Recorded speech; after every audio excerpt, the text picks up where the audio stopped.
Déjà, ce que j'ai bien kiffé la scène d'intro, parce qu'on aurait dit qu'on était sur... je me rappelle de ces gens qui avaient imaginé que la scène post-générique de Logan serait Deadpool qui se recueillerait devant sa tombe et qui la déterrerait potentiellement. Et voir ça être littéralement l'intro du film, c'est Deadpool qui déterre le corps de Logan, c'est direct, on se demande, est-ce qu'ils vont respecter le film Logan et tout malgré tout, et vas-y, on déterre son putain de cadavre dès le début du film. Et du coup, t'as tout sur ce skeleton d'adamantium qui sert d'outil scénaristique pour... tuer tous les membres de la TVA.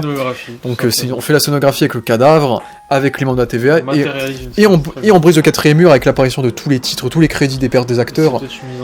Donc on brise le quatrième mur et on utilise le décor pour que tout explose. Les textes sont intradégétiques à la scène également.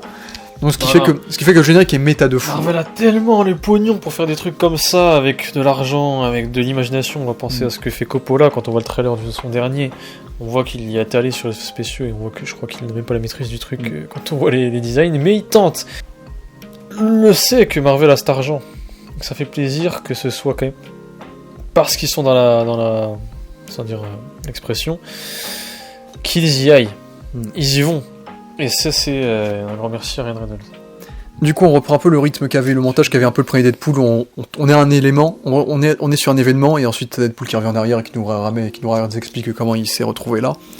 Donc j'ai bien aimé la séquence des Avengers, parce qu'en fait on enchaîne ça, on reprend Logan, et puis on reprend les Avengers le MCU direct, on commence le film, Disney a racheté la Fox, attends, je vais rejoindre les Avengers, trop bien, il va littéralement postuler pour rejoindre les Avengers, et autant ça peut faire fanservice, mais autant c'est une séquence qui sert au personnage, parce qu'on voit que le gars il veut être dans les Avengers, parce qu'il a un besoin, il a un manque, il se sent seul, etc., mais avant de les rejoindre, il va falloir qu'il se retrouve lui-même en fait.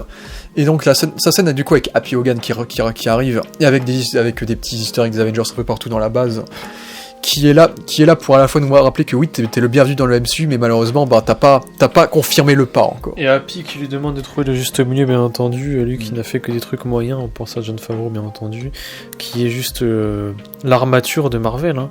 C'est l'armature de Disney, même aujourd'hui, avec ce qu'il a pu réaliser comme Le Roi Lion. Il est l'expression du juste milieu. Ouais. Donc oui, son cameo était logique, c'est le gars qui est là depuis le début à Jon Favreau, c'est le gars qui a réalisé Iron Man. Et donc je trouvais que, au-delà d'imaginer le délire de Deadpool qui croise les Avengers, ça jouait bien sur la thématique émotionnelle du personnage, c'est que ça sert le personnage pour ce qu'il va faire plus tard. Donc il va bosser dans un taxi, il va retrouver ses amis, mais il est pas heureux, tu vois, il est plus en couple avec Vanessa. D'ailleurs Vanessa, va falloir qu'on la transforme en Copycat plus tard, parce que normalement Vanessa dans les comics c'est une mutante, qui s'appelle Copycat et qui se métamorphose je crois, et ça fait 3 films qu'elle est là. Qui va les rapprocher. Ouais, et il y a ça. Autant c'est cool qu'ils ont quand même ramené quasiment tout le casting sauf Cable, Domino, etc. Et ça pour le coup ça m'a quand même déçu, qu'on les ignore totalement.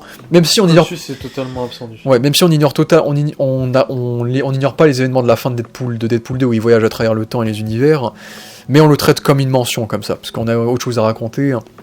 Ah mais oui, j'espère que Cable et compagnie reviendront pour la suite. Mais j'aurais peut-être aimé, puisque par exemple, c'est vrai que là on voit beaucoup plus loin dans le film.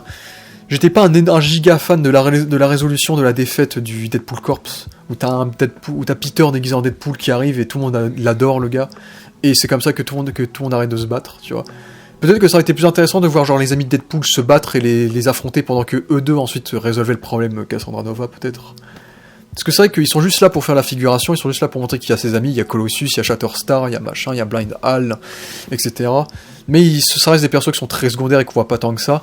Donc limite j'aurais pas été contre qu'on n'oublie pas que ça reste un film Deadpool et que ces personnages-là interviennent à la fin et y a un petit peu d'action peut-être. Ah ok. Parce que c'est vrai que la résolution du Peter en déguisant Deadpool qui arrive à la fin... Ah tu voulais un vrai combat final quoi. Ouais, parce que après c'est un payoff d'une scène, parce qu'il y a le payoff... Moi j'aime bien. Parce que t'as le payoff de Peter qui fait ouais moi j'ai gardé ton costume dans les vestiaires et il le reprend à la fin du film du coup. Donc ouais mais oui on traite le côté émotionnel un peu de Deadpool sur cet aspect-là, puis il y a la TVA qui arrive, qui fait l'exposition, parce que c'est le but de la TVA, et Deadpool parodie cet aspect-là aussi. Bon, il y a un peu des petites vannes un peu en mode, parce que Deadpool a toujours été catégorisé comme bi, donc il y a aussi ce côté où, regarde ce gars de la TVA, il est amoureux de moi, ça se voit comment il m'habille, votre costumier c'est un putain de prédateur sexuel, etc. Et d'ailleurs il y a un payoff sur ce gars-là, parce qu'à la fin il voit les pectoraux de Hugh Jackman et il est pas bien, donc il y a beaucoup de vannes qui payoff, parce que c'est bien pas trop mal écrit. Moi je l'ai pas ressenti, hein. Je pense pas qu'ils ont voulu mettre l'accent, c'est un peu de faire ça, mais...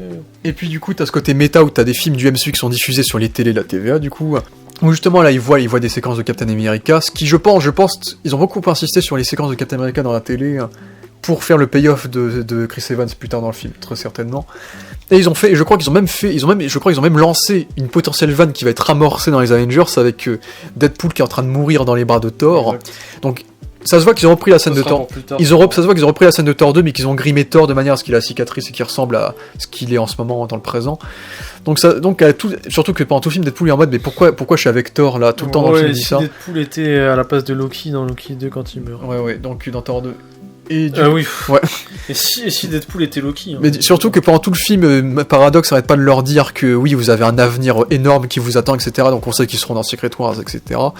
Donc je trouvais ça drôle qu'ils vont réussir à faire une pirouette scénaristique pour que cette situation se produise dans l'un des films Avengers. Et encore une fois, Paradox et tout, ils doivent pas connaître leur avenir à eux, c'est ça la règle. Non, Mais ils suivent des secteurs. Il sait que dans son avenir à Deadpool, il va être emprisonné lui-même, Paradox. Hein. Ouais.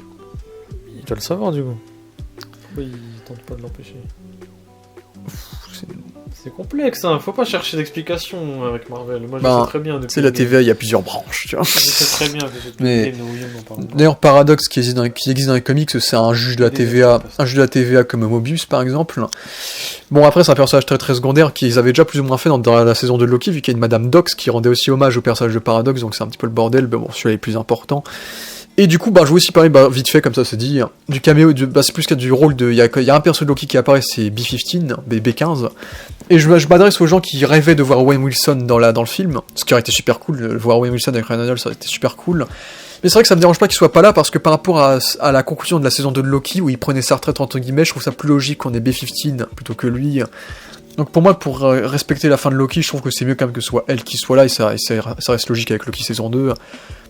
Peut-être pour le caméo, je dirais que c'est un petit peu dommage de pas voir Miss Minute, ça aurait été marrant peut-être de voir Miss Minute avec Deadpool, ça aurait pu faire un petit crossover rigolo, mais c'est du détail, on s'en fout. Fait efficace 2 heures, moi. Ouais. Mais il y a ce concept, et je pense que c'est sur ça que le film sera un peu important pour la suite, c'est ce concept des agrégateurs, ils ont appelé ça.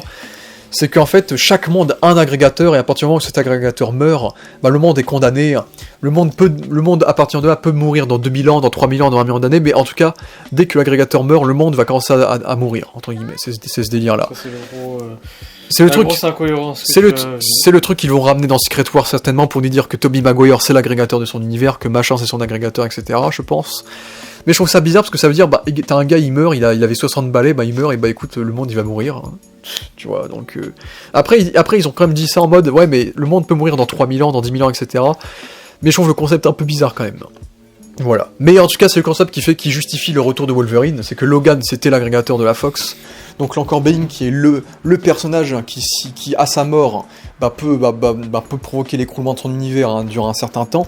Et donc Logan était l'Anchor Being de l'univers de la Fox, qui est aussi très méta parce que Wolverine était le personnage qui portait vraiment tous les films X-Men de la Fox, même les films les plus mauvais comme Origins Wolverine ou son caméo dans Apocalypse par exemple. Et donc c'est aussi très symbolique de jouer sur le fait que le plot du film, c'est que le personnage qui faisait que la saga X-Men tenait debout, est mort, et du coup la saga est en train de se casser la gueule, et l'objectif du film, c'est de sauver la saga entre guillemets en prenant un autre Wolverine, pour que la Fox puisse quand même survivre malgré tout. Et comme je l'ai dit, j'apprécie ce respect de la part de Ryan Reynolds, de ne pas tuer la Fox à la fin du film, et de pas te faire un Deadpool tue la Fox Universe, vu que son but dans le film c'est de sauver la Fox, et le seul moyen c'est de retrouver l'équilibre avec Wolverine. Et c'est une idée qui participe encore à cet aspect méta de cette saga de film qui n'était pas parfaite également. Bon d'ailleurs, ça on s'en fout, mais du coup il confirme que les films Deadpool seront dans le même univers que Logan, ce qui oui, en vrai ça n'a pas trop de sens parce que l'univers de la Fox était bordélique, mais en vrai on s'en fout. Je comprends qu'il se fasse pas chier à ce point.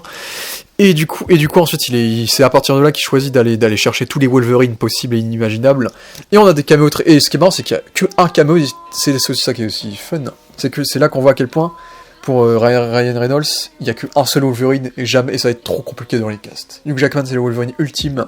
Et donc dans la scène où tu as tous les Wolverine du multivers qu'on croise, ils sont tous joués par Hugh Jackman du coup, alors que certains auraient pu rêver de voir Daniel Radcliffe en Wolverine, ce que j'ai jamais aimé comme podcast. Oui, Peut-être Taron Egerton aussi, mais l'exception est une exception, c'est ça qui est marrant. C'est que du coup, il y a des refs à plein de comics, il y a une ref à une cover de Chris Claremont où Wolverine est crucifié. On voit Hugh Jackman jouer le vrai Old Man Logan avec le chapeau grimé barbu, dans le film Logan, avec son shotgun, etc. sur sa petite grange. Le vrai film Logan, les gars, ouais, c'était pas si censuré. Même le vrai Old Man Logan. On le voit aussi avec le design de Weapon X où il est fringué tout en noir avec une main en moins et le côté un petit peu biker aussi. Puis le Wolverine post-apocalyptique est en fait le Wolverine des comics Age of Apocalypse, un futur post-apocalyptique où Apocalypse a gagné et où du coup Wolverine a perdu une main. En gros, ils ont fait le Wolverine, ça c'est plus marrant, ils ont fait le Wolverine petit. Le Wolverine avec la taille des comics. Ça, c'est une super blague. Du coup, ils ont CGI la taille de Jackman pour qu'il soit petit. Du coup, ça, c'était super. Infinity War, ça, c'est ce que fait très bien Marvel, de toute façon. Ils savent ce que pensent les fans, ils savent ce que pensent tout. Parce que ça fait partie, Twitter. Ça fait partie des critiques. Ça fait partie de l'histoire. Ils savent très bien, comme le combat là contre Dents de Sable, vous l'attendez depuis 20 ans et tout. Ouais, ça fait ils savent très bien faire du payoff, ils connaissent les fans, hein, faut pas croire. Et la blague là, ça me rappelle un peu la blague inattendue qui n'était pas dans le même genre, dans le style où là ça répond vraiment aux fans, celle du nain géant. Ouais, non, Infinity War. Le concept était marrant. Ouais. Bah là, il ramène un truc comme ça, j'aime beaucoup. Ouais, bah surtout que c'était l'une des grosses critiques à l'égard de Hugh Jackman, hein, évidemment. Parce que Hugh Jackman, bah oui, physiquement c'est pas Wolverine, hein, il est trop beau gosse, il est trop grand, bref, techniquement. Ils ont aussi fait un caméo, là aussi c'était des promesses teasées avec le caméo encore du Wolverine de Hugh Jackman qui est sur le point d'affronter Hulk, du coup, dans séquence avec Hulk, à son costume des comics de John Byrne, le costume marron-jaune, et que donc, je ne sais que j'avais pas remarqué, bon, surtout parce que j'étais très perturbé par le fait que ça se voyait qu'ils avaient pris un plan de Thor Ragnarok pour faire le visage de Hulk, qu'en fait, cette mini-séquence rend hommage à une cover de Hulk, on voit effectivement Hulk dans les reflets des griffes de Wolverine. Ça se voit qu'ils ont incrusté un visage de Hulk d'un autre film du MCU, mais après ils l'ont quand même CGI un peu, il a 2 plans, moins Hulk. Mais du coup, ce qui est marrant, c'est qu'ils ont mis son costume marron cette fois dans cette scène-là. Donc ils ont vraiment mis tous les costumes, genre, pour vraiment montrer que lui c'est The Wolverine, tu vois. Il joue tous les variants. Et il y a aussi la séquence patch, donc où il joue la version patch de Wolverine, où Wolverine joue un gangster / gérant de casino à Madripoor, donc qui est aussi présent. Et on termine sur le petit camo de Henry Cavill, qui était marrant parce qu'à la fois c'est là pour tacler DC. Hein. On tacle DC qui a maltraité Henry Cavill quand ils l'ont dégagé. Ils l'ont dégagé de Superman. Tu recevras un bien meilleur traitement chez nous. Ouais. Bon après on sait que c'est une. Chez Marvel. Ouais. Et justement dans le générique de fin. Chez personne. Ouais. En tout cas, dans le générique de fin, il s'appelle pas Wolverine, mais Cavill-Verine. Il faut vraiment assumer que le seul Wolverine, c'est Hugh Jackman, encore une fois. Et puis pour les autres rêves, on peut voir que Henry Cavill, en plus d'avoir eu le petit tacle sur DC Comics, a fait son petit mouvement des poignets de Mission Impossible. Donc double hommage à la carrière d'Henry Cavill dans cette scène. Mais le camo d'Henry Cavill, qui n'est pas, pour moi, n'est pas du tout fait pour jouer Wolverine. D'ailleurs, c'est fou à quel point il est baraque. Ils l'ont huilé de fou. Donc même si Hugh Jackman il est huilé de fou, putain, Henry Cavill. Là, ils l'ont vraiment mis en mode il répare sa moto. Moi, j'avais reconnu qu'il y avait un truc quand même. Je me dis, attends, lui c'est le Wolverine vieux, lui c'est le Wolverine petit, lui c'est le Old Man Logan qu'on méritait d'avoir dans le Logan avec un film réalisé par George Miller. Et là, t'as le huilé, quoi, j'avais pas compris. Mais c'est Henry Cavill. À Origins, tu vois. Marvel t'a casté dans ce rôle-là pour qu'on te respecte mieux, trop marrant. Tu vois, donc j'ai trouvé l'idée pertinente par rapport à DC Comics, donc ça c'était marrant. Ouais, c'est ma scène préférée, moi aussi, hein, avec Hulk derrière. L'enchaînement des Wolverine et le teasing. Oui, j'ai parlé et le teasing potentiel d'un combat Wolverine versus Hulk que tout le monde veut voir, évidemment, avec un vrai Hulk. Potentiel que tout le monde veut voir. Il y a un film qui est en rumeur, on verra si ça se fera, évidemment. Et donc ensuite, il croise ce Wolverine-là qui a son costume et qui est détesté par son monde, et donc il le ramène à TVA. Et à partir de là, ils sont donc dégagés dans le néant, le void. Et c'est là, t'as la première scène d'action entre les deux où il y a une petite mise en scène à la western où les deux sont face à face, parce qu'ils sont dans un désert, tu me diras. Et bien sûr, il y a plein de références partout dans le néant. Il y a un casque de Thor, il y a un bouclier de Captain America, mais je crois de Captain America période de Secret Empire. Il y a le petit comics Secret Wars qui est par terre. Il y a Asgard, il y a les vaisseaux le vaisseau des gardiens, les vaisseaux de Thanos en Bentley. Il y a Asgard, il y a Asgard, ouais. Et donc il y a plein de refs interminables. Et ensuite, ils se fight, et la scène d'action était très bien foutue et assez comico-tragédie, on va dire, parce que Wolverine se sent trahi par lui. Parce qu'on est dans un Wolverine qui est totalement aigri et blasé dans ce film-là, plus proche des comics, hein, du coup, il est moins héroïque. En fait, c'est ça qui est marrant. C'est qu'en je crois que ce Wolverine, il est plus héroïque que le Wolverine classique à ses débuts, en vrai. Parce que t'as quand même des séquences où il dit à Deadpool, mais t'es un homme cruel, t'as pas de morale, t'as pas de valeur, tu vois. Parce qu'on voit que ce Wolverine-là, il a quand même fait partie des X-Men classiques, avec son costume jaune. Mais avec ce qu'il a fait, il culpabilise beaucoup, il est quand même aigri, quand même. Donc à la fois on a un Wolverine qui est plus aigri que d'habitude, mais il y a quand même une morale qui est plus héroïque que le précédent quand même. Un truc qu'on a à peine évoqué avec Seb, c'était le changement de Wolverine, en fait, c'est que Hugh Jackman joue un Wolverine différent, et comme on l'a dit, ce Wolverine là est beaucoup plus aigri, beaucoup plus énervé, et je trouve que Hugh Jackman a le droit de très belles scènes en étant énervé. Je pense à la scène où il engueule Deadpool et où Deadpool est bouche bée dans cette séquence où il l'engueule, on voit qu'il en a marre de lui. Hugh Jackman est vraiment très très très bon, la scène où il parle avec X-23 bien sûr, et les séquences où il accepte son amitié avec Deadpool et où il est prêt à se sacrifier, où Deadpool à la fin accepte de se sacrifier à la manière dont le Logan originel s'était sacrifié à la fin de Logan, donc il y a aussi une boucle bouclée dans ce sens-là.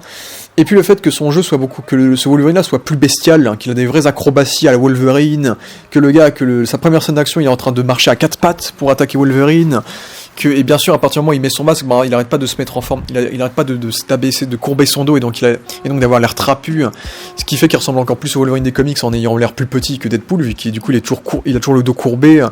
Donc j'apprécie le fait que Jackman ait opté pour jouer un Wolverine beaucoup plus comics accurate dans ses mimiques, dans sa gestuelle, et ça c'était vraiment cool. Donc c'est cet équilibre-là qui est intéressant. Il est plus moral et moins immoral. Ouais. C'est que Logan s'inspirait vraiment de Old Man Logan sur le fond. Là, on s'inspire beaucoup de Old Man Logan sur la forme, avec cet univers rempli de références à l'univers Marvel, des vestiges à l'univers Marvel de partout. Et donc, t'as tous ces vilains qui arrivent avec la voiture de Red Skull mélangée avec celle de Iron Man, le camion à glace de Moon Knight, le Fantastic Car des 4 Fantastiques. Et là, du coup, t'as Dan Sabre qui débarque, joué par Tyler Mane dans The X-Men 1. Qui n'a pas ses dents de sabre, donc ça c'est un détail qui m'a quand même dérangé, parce que le gars s'appelle Dents de Sabre. Et c'est vrai que j'aurais aimé, un petit peu déçu du petit camo de Dents de Sabre, j'aurais peut-être préféré qu'on ramène plus Liv Schreiber, qui lui jouait vraiment le Dents de Sabre, qui était frère de Wolverine, et qui aurait plus une valeur un peu plus sentimentale, parce que c'était ce Dents de Sabre là qui était dans Origins Wolverine, qui est le film qui avait introduit la relation Ryan Reynolds et Hugh Jackman. Donc j'aurais peut-être aimé avoir plus ce Dents de Sabre là que Tyler Mane. Et c'est aussi ça qui est trop marrant, c'est du coup on ramène tous les méchants possibles secondaires de la saga X-Men, au-delà de Dents de Sabre, du Crapaud, de Pyro, etc. On retrouve plein de personnages très secondaires de la saga X-Men, et pas que de la saga X-Men. Donc on voit qu'il y a le Blob, qui est le gars qui ouvre les mains d'Ant-Man pour laisser entrer les passants. On a donc Psylocke, qui est dans le film probablement plus basé sur la Psylocke de X-Men 3. On a plein de personnages d'X-Men 3, on a le Fléau bien évidemment, on a du coup Arclight, on a Callisto, on a Quill, mais avec une version féminine de Quill, donc le personnage porc-épic. Oui, c'est bien le Bullseye de la saga Daredevil au final, joué par un autre acteur, et qui est donc là pour représenter l'univers un peu de Daredevil et de Elektra, donc ce Bullseye. Et il y a évidemment le Russe de la saga Punisher. Et je trouve ça intéressant que Marvel Fox, du coup, Deadpool a utilisé tous les personnages qu'il pouvait utiliser pour retranscrire ce monde régné par Cassandra Nova et qui est composé que de méchants secondaires, des mercenaires, des personnages comme ça. Parce qu'avec Daredevil, la saga de film Daredevil, t'aurais pu mettre que Bullseye parce que le Caïd, c'est le Caïd, il est trop important. La saga 4 Fantastiques, t'aurais pu mettre personne parce que Dr. Doom, le surfeur d'argent, n'aurait pas eu leur place dans ce type de rôle. Après, la saga Blade, t'aurais pas pu mettre de vampire parce qu'il survivrait pas au jour. Et donc, ce qui te reste après, c'est peut-être faire un petit hommage au Punisher et qu'en mettant le Russe. Et puis ensuite, parce que c'est genre l'autre personnage qui est évoqué en dehors des autres qui sont morts, mais dont on a évoqué l'univers, comme Daredevil et Quicksilver. Et ensuite, les personnages qui te restent, c'est les personnages de la saga X-Men. Et quel film X-Men a le plus de méchants secondaires un peu osef, c'est X-Men 3, avec ses Callisto, ses Fléaux, ses Quill, ses machins, ses Pyro, etc. On prend les Death Strike de X-Men 2. En plus, on nous piège parce qu'on nous fait croire qu'on va avoir un gros combat contre Dents de Sabre au début du film, parce que Dents de Sabre c'est certainement le méchant le plus mémorable qui appartient à ce petit groupe d'hommes de main de mercenaires de Cassandra Nova. Et au final on le tue dès le début du film pour nous surprendre entre guillemets. Donc le film est très méta dans cette utilisation de méchants secondaires, et j'ai aussi ressenti un côté très Matrix 4, j'ai envie de dire, parce que on sait qu'ils ont demandé à quasiment tous les acteurs s'ils pouvaient y revenir et tout, et on voit qu'au final il y a que Pyro et Dents de Sabre qui sont revenus, les acteurs en tout cas qui les ont interprétés. C'est pour ça que Pyro lui a un rôle secondaire et pas juste un gros caméo, et que Dents de Sabre du coup a ce rôle un peu surprenant, il se fait buter au début. Mais j'ai eu ce côté Matrix 4 dans le sens où ils ont tellement assumé le délire du multivers qu'ils se sont dit écoutez, les acteurs sont peut-être pas dispo, mais on va quand même mettre les personnages et juste prendre des doublures pour qu'ils les interprètent. Donc ça fait bizarre de revoir ces personnages-là qu'on a pu voir dans les films, mais avec des nouveaux visages, beaucoup moins de charisme pour la plupart, parce qu'on assume à fond le côté multivers et le côté on veut rendre hommage à la Fox, donc vas-y, c'est le multivers, ils ont pas le même visage, c'est normal. Et je trouve que ça va encore plus loin dans ce côté méta où les gens demandent toujours des caméos dans des films, de voir les acteurs revenir, etc. Et Deadpool te fait un contre-pied en te prenant les personnages, mais pas forcément les acteurs. Donc c'est aussi un aspect que j'ai trouvé intéressant. De First Class, ils ont pris le seul qui était stylé, c'est-à-dire Azazel. Ils ont ramené le Crapaud du X-Men 1. Malheureusement, ils ont pas eu Répar, ce qui est un peu dommage. Ils ont ramené Pyro, et parce qu'il a un rôle un petit peu plus important, Pyro, où ils lui ont enfin donné un costume un peu plus comics accurate, un peu plus orange, marron, etc., avec ses lunettes. Là où dans les autres films, il était en pyjama, quoi. Donc tant mieux pour lui, c'est cool. Et ça se voit que c'était le seul acteur qui était vraiment complètement disponible. Ils ont dit écoute, tu vas avoir le rôle important du film, tu vas être le traître. Et du coup c'est marrant parce qu'à la fois t'es en mode putain, regarde les camos de tous ces personnages là, tous ces acteurs vont revenir, et en fait non. Tu ramènes les personnages mais tu ramènes pas les acteurs. Du coup j'ai trouvé ça marrant comme délire on désacralise un peu le côté multivers et que rien que ça. Donc on ramène tous ces personnages là mais pas les acteurs. Et encore plus drôle avec non mais ça m'a rappelé comme je disais les films Scary Movie. Ouais. Avec Michael Jackson incarné par un autre acteur, t'avais des personnalités, des trucs comme ça. sais, leur Halloween, le faux. Oui.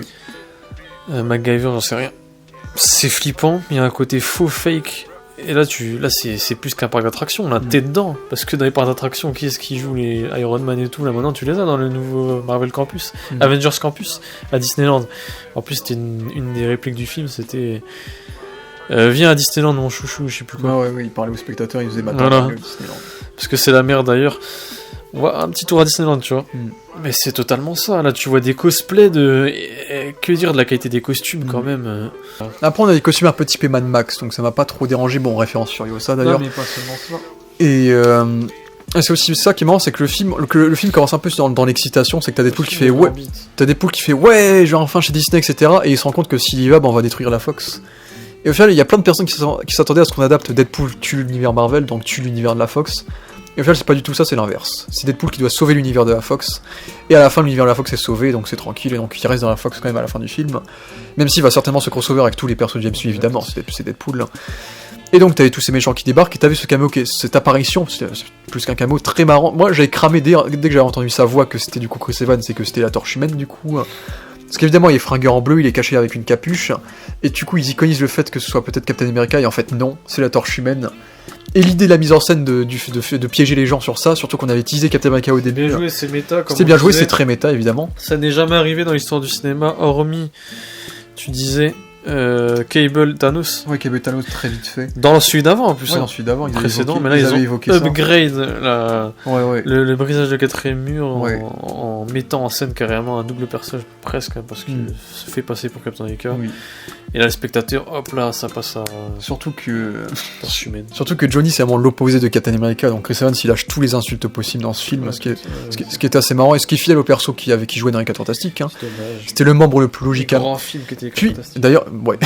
Et puis d'ailleurs, il avait fait un cameo dans Free Guy, Chris Evans, donc c'était logique qu'il fasse un cameo. Bah, même pas là, là, il a dû tourner une bonne semaine au moins pour ce film-là. Hein.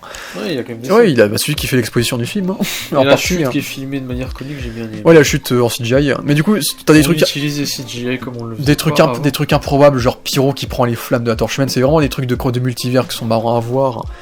Et ensuite, on t'introduit à Cassandra Nova avec du coup la carcasse de Ant-Man, donc Paul Rudd qui a enfin vieilli, du coup la petite vanne. Moi, j'aime bien prendre cette vanne de façon méta en mode Ant-Man 3, c'était la dernière grosse merde du MCU. Et du coup, tu mets le cadavre d'Ant-Man dans ce film-là pour vraiment un peu désacraliser le personnage. J'aime bien le voir comme ça, ce délire-là. Il y avait un truc. Même si le cadavre d'Ant-Man, il est aussi dans le comics de Logan d'ailleurs. Je sais pas si c'était Logan le sujet. La seule chose pas trop merdique que le Canada ait produite. Ouais. C'était Logan. C'était ça. C'était l'intro de Logan. Ah oui, il le disait à l'autre monsieur là. Ouais. De Succession. D'ailleurs, dans cette scène-là, tu parlais de Miss Minute. Je pense parce que c'est le cas d'une scène qui m'a un peu ennuyé, et peut-être celle qui m'a le plus ennuyé parce qu'elle était quand même assez longue, que Miss Minutes là-dedans aurait été sympa, ça aurait pu ramener un comique de situation. Oui, je trouve qu'elle aurait bien passé avec Deadpool, tu vois, dans cet aspect-là. Là-dedans, dans les oui. Et puis dans celui-là, on nous introduit Cassandra Nova, du coup, la chef de cette escapade. Et donc on voit qu'elle est assez inspirée quand même de Crâne Rouge dans le comics Man Logan, où dans le comics Man Logan, Crâne Rouge est le président des États-Unis, qui est un monde un peu post-apocalyptique, qui est régné par plein de super-vilains.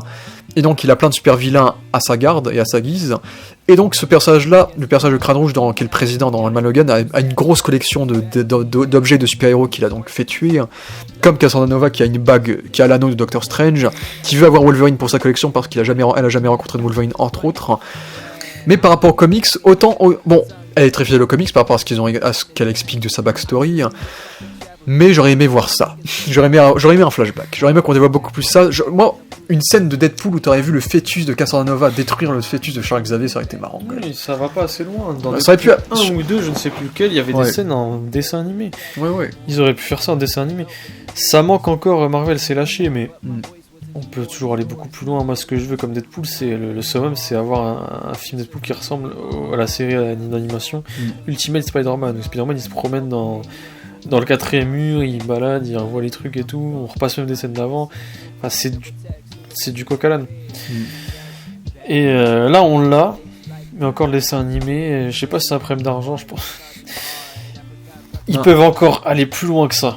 Mais moi, c'est la vibe de ce film-là, ça m'a ramené pour pas les plus vieux, mais on va dire ceux qui ont regardé un peu Ultimate Spider-Man, qui était pas mal, la dernière bonne série d'animation pour moi de super-héros. Après, c'est fini, bien sûr, l'animation est... Sur télé, hein, c'est catastrophique. Ultimate Spider-Man, ça se prend pas la tête, c'est simple, c'est filmé de manière simple, c'est que comique. Tout est comique. Voilà, c'est pareil.